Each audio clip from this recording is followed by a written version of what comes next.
there lot as of well. things we still don't Like know we about from have the pretty hearing much today. That's we kind of an hardly any overview of information where on we the are in terms timeline, the of motive of the what we don't shooter, know yet, and and any also background on what happened before the actual event started. And unfortunately, we have a lot of things we still don't know about from the hearing today. That's kind of an overview of where we are in terms of what we don't know yet, and also what we expected to hear from the director during the hearing today.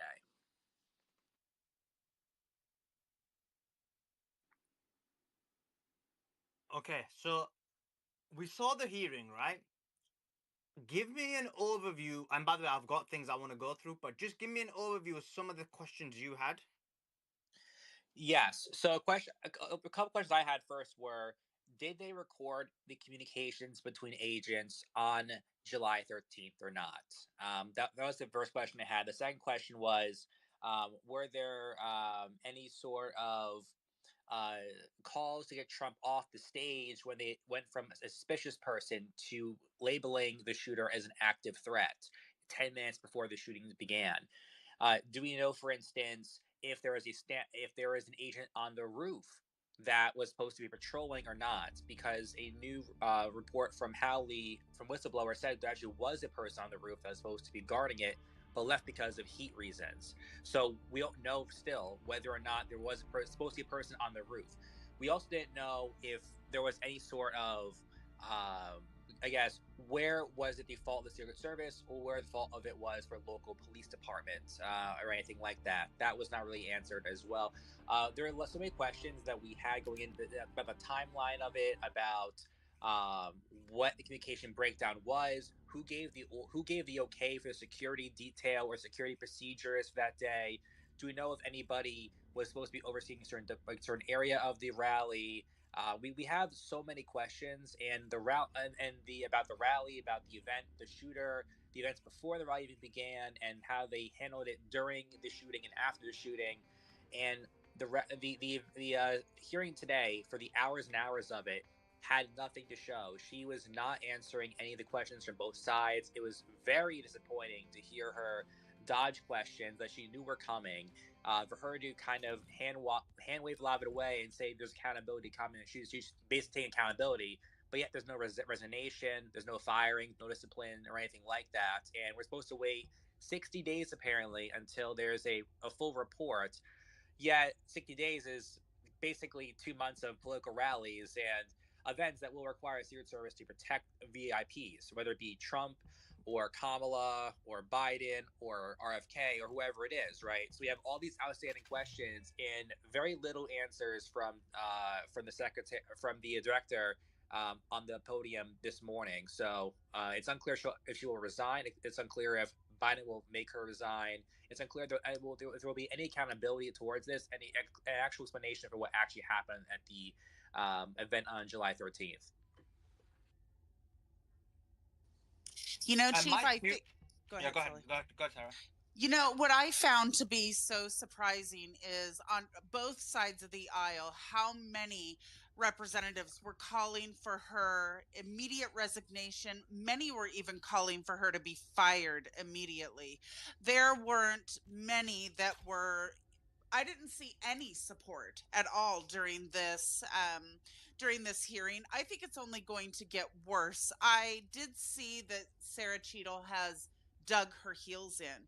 I think you would agree, Chief Trumpster, the only way to get rid of her at this point would be a firing. Would you agree? Yes, correct. She's trying to go, and she actually said at one point that she gave an A rating for the agents on the ground there that day. And she didn't really have anything to say about the breakdown of where things went wrong. And I don't think that she will be having any accountability unless she is removed or she resigns. And from what we heard today, she's not going to resign. That's pretty clear from her testimony today. So that's I agree with you there. They talked about the Secret Service director when Reagan was shot. Reagan was shot on the street. It was a lone gunman that ran up and shot him on the street, right? And I can't remember which representative was talking about it, but they said the Secret Service director resigned after Ronald Reagan was shot. She seemed surprised by that. They had asked, hey, do you know what happened to that Secret Service director? She said he remained on the job, and it was like, and they were, no, that Secret Service director resigned. And at that point, I think that was her opening to say, I agree, maybe I'll reflect on my career at this point, but she didn't. She dug her heels in. Yeah, that was shocking because it was pretty clear when the 1980s when that shooting happened, there was a resignation, there was a clear accountability to be shown there. You and had that wasn't the Secret Service's fault, by the way. If we look back at that shooting, they could not have anticipated it. Well, the point of the matter is there was a attempt and there was a accountability in terms of resignation. They did say it was regardless of the events that led up to that shooting or how the shooter got so close. The point was there was resignation, and they looked at a very quick look through of what happened, and they acted fast to resolve it and to make a clean slate. The person resigned. So this was actually a very the issues for this were very different from the one decades ago. This one, there were it was a clear point in which the shooter had a very clear line of fire on on the former president. There were supposedly, supposed to be, agents that identified him as a threat for 10 minutes before the shooting started, and then still allowed the perpetrator to shoot 3 shots at Trump before any action was taken by the counter snipers. There was a lot more of a failure on this one than the previous one, and regardless of a failure level or not, there was an assassination attempt. There were clear issues of how the communications went forwards from the Secret Service department and how they handled it. And she has not acknowledged the failures to what I think anybody on both sides would agree is acceptable. She has not, and the fact is, like she said, she's not going to resign. She's going to stay on, and it's up to Biden really to go and basically force her out or for her to resign. So we'll see what happens, but I think it's bipartisan. Both the left and the right have been pretty much in agreement there about the lackluster responses from her at the hearing, and that she has not shown accountability for herself in the testimony. Mike, I want to bring you in on this. What were your thoughts on the hearing? You've been to a number of these hearings. What was your thoughts on the way it was conducted and what happened from it? So I actually didn't get to, watch the hearing as it was happening. All I've seen have been the clips and the summaries. I think Julie Kelly has done a great job breaking it down. I know Benny Johnson and those guys were avidly clipping everything, and it seemed to be pretty much in line with expectations. I know that at one point, Representative Anna Paulina Luna believed that Kim Cheadle had perjured herself, and I think made an immediate motion to refer her for contempt. And we know that that's a sort of in process play right now around trying to get accountability from Merrick Garland. But we have this big issue here, which is that people can lie in front of Congress and no one gets in trouble if they're politically connected. James Clapper was able to freely perjure himself about NSA bulk surveillance. You have, it seems like a dozen situations where we have open acts of perjury committed from Congress. And then you had this situation where it should have been totally unanimous within the GOP House of Representatives to back the inherent contempt motion of Merrick Garland, who had just jailed Steve Bannon and Peter Navarro for refusing a subpoena. And then Garland refuses a subpoena after saying no one's above the law, no one's above the law. And yet the GOP didn't have the guts to hold Merrick Garland to the same standard that he should have been sitting in the warm prison cell that Peter Navarro just got out of. So part of my frustration with this is until the GOP shows that it's going to actually enforce contempt against people who they take action with, it's hard to really get all that animated by it. I'm a little bit more excited, frankly, by the investigation going on by the Heritage Foundation with their oversight bureau, who just geofenced the shooter's, the shooter's house and was able to get multiple cell phone pings from different devices traveling across the country. I mean, we've had more transparency from a random DC conservative think tank than we have from the combined efforts of DHS, Secret Service, and the FBI and Congress. Brick, jump in with your thoughts before we break down each aspect of what happened on the day. Well, I just want to say, from my observations on the ground, I just want to speak to the Secret Service agents that I could see from my vantage point. They all acted entirely professionally. I mean, just the selflessness which they rose onto stage, rushed onto stage, and protected the president. I have nothing but good things to say about them.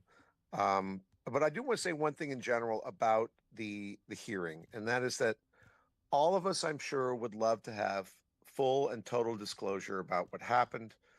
But as much as I dislike this person who is not resigning, I can understand why they're not revealing some things in an active investigation. And furthermore, in the interviews I gave immediately afterwards at Butler, even then I knew that no investigation is going to give us all the details because the Secret Service can't and probably should not reveal all the mechanisms that they use and all the procedures that they use and all the policies that they have in place to protect the president or vice president or any one of their high value protectees without potentially divulging inadvertently a roadmap to future assailants. So as much as I would love to have everything be truthful and all the answers right out in the open from the beginning, there are probably some reasons that you can make that shouldn't be that way. And lastly, just engage in a short hypothetical here. If you had a report right now that was 100% factual, no errors or omissions, detailed completely everything that happened on that day, what percent of people already would not believe it? Because of their own internal confirmation bias, what percent of people would not believe it? That being said, I think we still need to move towards the truth. We need to find out what happened. We need to correct it. But I'm not sure it's all the corrections are going to come out into the public sphere. We're going to see the sanitized versions of what we can be told. And I hope I'm wrong, but I think it's entirely possible that they will withhold details because they want to maintain secrecy over exactly or as much secrecy as they can over what methods they use to protect the president. Hey, Brick, can I ask you really quickly, because you were there, I saw you on TV, right? I could see you. It appeared that you were somewhere near the front. Is that correct? I was in the front row about 4 feet to the left of a direct center axis from the reporting point. I was about 10 yards away. Okay, from where President Trump was standing, about 10 yards away from the stage? 10 yards away from where President Trump was standing.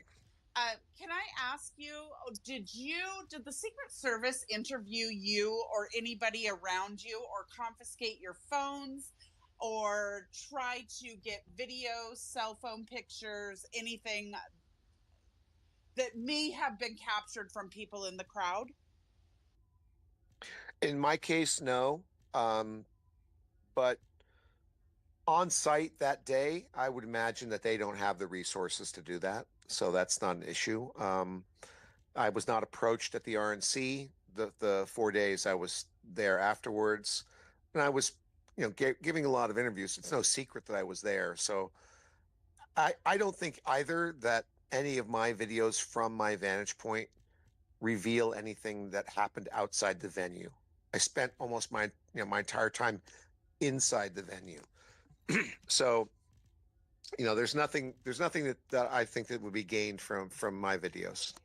I was just wondering, simply because maybe there are other videos, people that were outside the venue, that could provide a different vantage point than what the Secret Service may have had. But I'm glad that you're safe, Brick. I'm glad that you're here with us today. Can I just make one point? Because I agree with Brick, I think, on most things, but I am really about done with the concept of an ongoing investigation when the FBI is in charge of it. This cloak of just covering something under an ongoing investigation is how crimes and embarrassing details of the state get hidden for years or decades. We're in a situation right now where probably the most dangerous man on earth currently still alive, if you were to believe the official story, is the January 6th pipe bomber. This guy planted, we're told, explosive devices at both the RNC and and DNC party headquarters, almost blowing up the entire political elite of Washington. And he walked on foot, barefoot, for 90 minutes at 8 p.m. the night before, planting two devices which sat there for 17 hours each, making cell phone calls, and then we hear that the cell phone data was corrupted. They have 39,000 video files. They haven't disclosed a single one Yo, since Crack, what September up? What up, 2021. Crack? They even have a video of the pipe bomber taking the pipe bomb out of the bag and planting it, but they have not disclosed it to the public, despite a $500,000 reward where you're supposed to look at your neighbor and see if their gait matches the grainy 1 frame per second video they have. It seems very apparent that this cloak of an ongoing investigation is what's being used to hide the fact that there's something about that investigation they don't want us to know. There's something about the details of the suspect. And so they can call it a cold case until everybody involved is dead or out of office because of this permanent cloak of an ongoing investigation. And I'm just totally done with it. I think that we need to get rid of this concept entirely. They had no problem killing the concept of an ongoing investigation when they sicked Antifa groups to identify January 6th suspects, and they onboarded as third party investigators Bellingcat and Capitol hunters and sedition hunters. Where was the cloak of an ongoing investigation to protect the sensitive information about suspects then? I don't buy it for a second.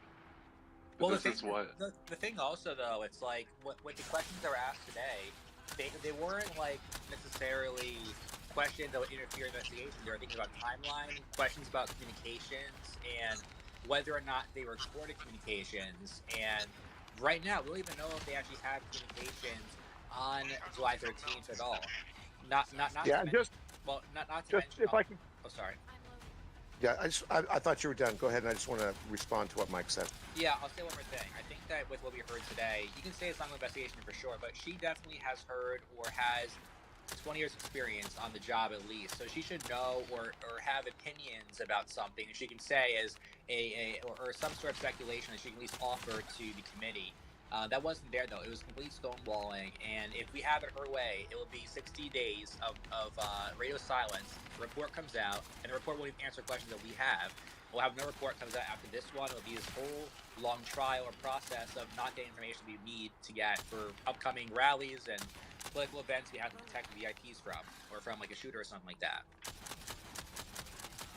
So what I want to say is I completely agree with Mike that that the concept of ongoing investigation as a cloak or a shield to prevent inquiry has been grossly overused, and absolutely the case in many congressional hearings. It sounded to me like today that she was told, anytime they ask you for specifics, this is what you say. That being said, I don't want it to continue. Mike's absolutely correct that it can't stay that way. I am not, I'm not saying that she's correct to invoke it. I'm just saying that is what she's invoking. And it would be nice if the director had the intellectual wherewithal while testifying to decide this is a question I can answer. And on this specific one, because it's details, I can't answer that one. But she didn't even have that. She did not. I was not Hey, impressed Brick with her. Suit, I'm so sorry to interrupt, but we're getting lots of messages that the space is glitching and cutting out every 5 to 10 seconds for people.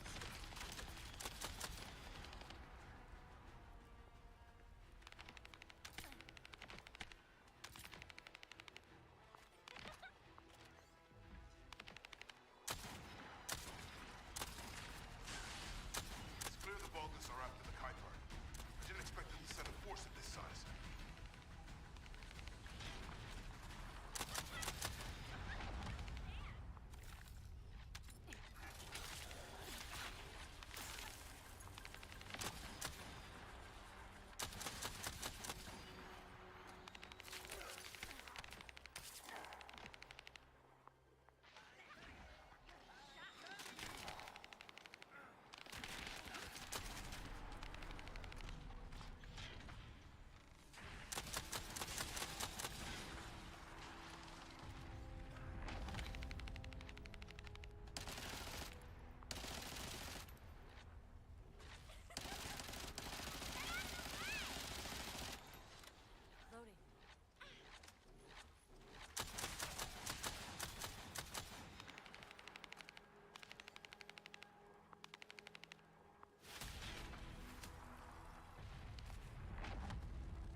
Yeah, my bad. I was looking at builds for Viesa here. So.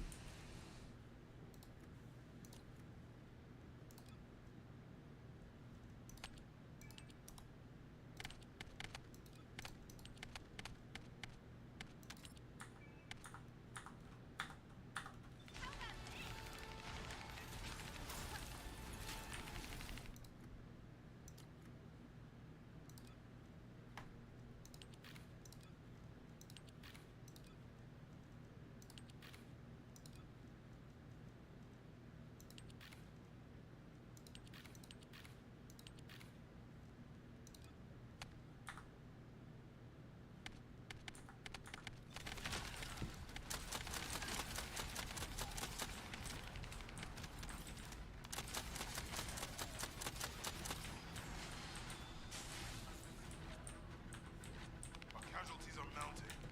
What a disaster.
The recon corps spotted enemy reinforcements.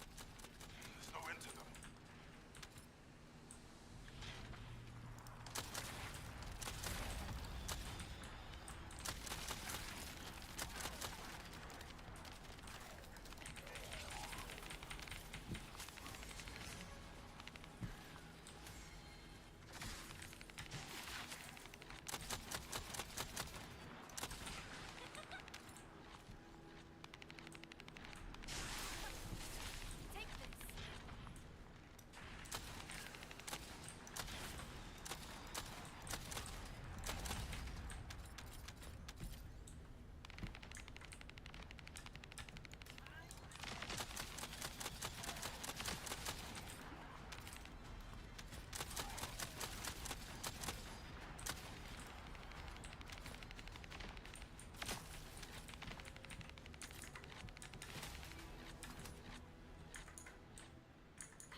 Scuba stabilizers.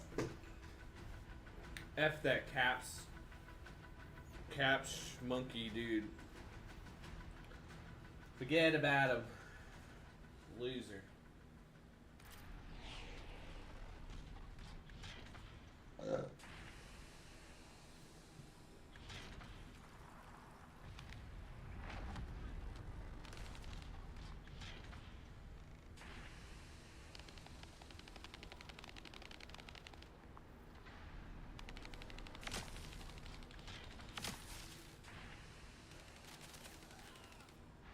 On the call, and we've been talking every day. It is so good to hear our president's voice. Joe, I know you're still on the call, and we've been talking every